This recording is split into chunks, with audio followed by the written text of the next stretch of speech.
नमस्कार, मैं डॉक्टर अजीत भारती आज फिर आपके लिए हिंदी विषय के अंतर्गत भाई दूज पर 20 लाइनें, यानी अगर किसी से पूछा जाए कि भाई दूज पर 20 लाइनें लिखो या निबंध लिखो, उनके लिए बहुत ही महत्वपूर्ण यहाँ पर हम आपके लिए बिंदु लेकर आए हैं।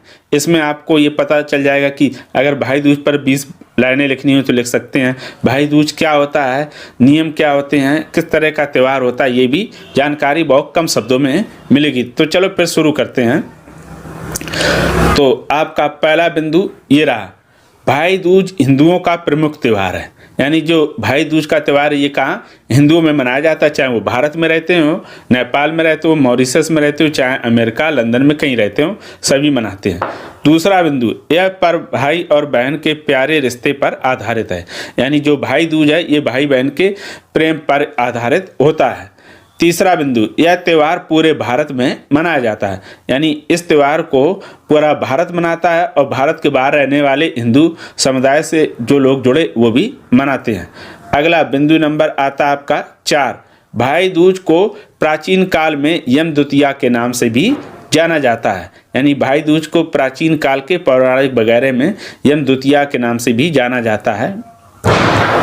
फिर बिंदु नंबर 5, यह त्यौहार प्रत्येक वर्ष कार्तिक मास के शुक्ल पक्ष की द्वितीया तिथि को मनाया जाता है। ये हिंदू कैलेंडर के अनुसार कार्तिक मास के शुक्ल पक्ष की द्वितीया तिथि को।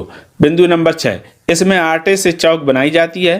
भाई पूर्व या उत्तर दिशा की ओर मुख करके बैठता है और बहन दक्षिण या पश्चिम दिशा की ओर मुख करके तिलक लगाती है।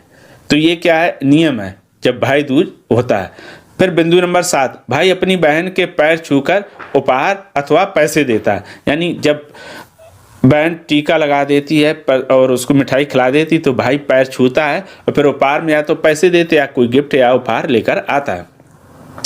उसके बाद फिर आता है बिंदु नंबर 8, बहन अपने भाई की लंबी आयु और मंगल कामना करती है।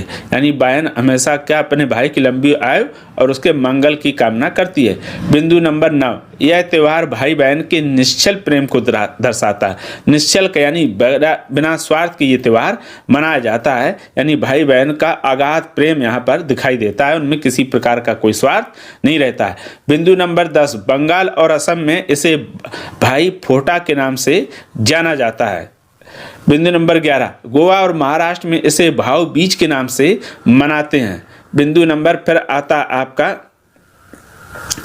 बिंदु नंबर 12, तेलंगाना और आंध्र प्रदेश में भगनी हस्ता कहा जाता है और दक्षिण भारत में भ्रात द्वितीया के नाम से जाना जाता है। यानी अलग अलग राज्यों में इसी को अलग अलग नामों से मनाते हैं।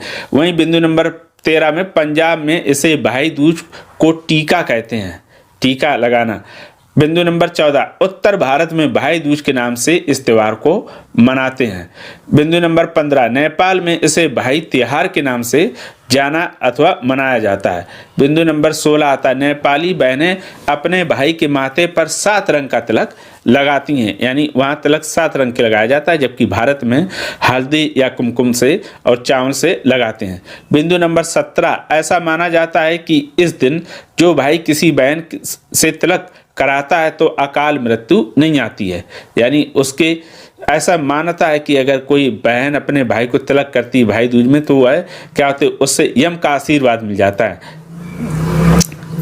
फिर अब बिंदु नंबर 18, इस दिन बहनें व्रत रखती हैं, भाई को तिलक लगाने और खाना खिलाने के बाद ही भोजन करती हैं। यानी जिस दिन भाई दूज होता है उस दिन बहन क्या रहती है, उपवास रखती है। जब वह तिलक लगाकर भाई दूज मना लेती है, भाई को खाना भोजन करा देती है, उसके पश्चात ही वो भोजन करती है। बिंदु नंबर आता है 19, इस दिन भाई बहन को पूरे जीवन साथ निभाने का भी वचन देता है। यानी इस अवसर पर इस त्यौहार में जो भाई होता है अपनी बहन को पूरे जीवन उसके सुख दुख में साथ निभाने का वचन देता है। बिंदु नंबर 20, भाई दूज का पौराणिक कथाओं में भी उल्लेख मिलता है। यानी जो भाई दूज का त्यौहार है इसका पौराणिक कथाओं में भी वर्णन मिलता है या उनका उल्लेख मिलता है। तो इस प्रकार से ये हम आपके सामने जो भाई दूज का त्यौहार मनाया जाता है उससे संबंधित कुछ हम बिंदु लेकर आए थे। तो अगर उसके बाद भी इससे संबंधित कोई प्रश्न हो तो मैं बताने का प्रयास करूंगा। तो फिर आज के लिए इतना ही, अब हम फिर मिलेंगे किसी नए विषय के साथ, तब तक के लिए धन्यवाद।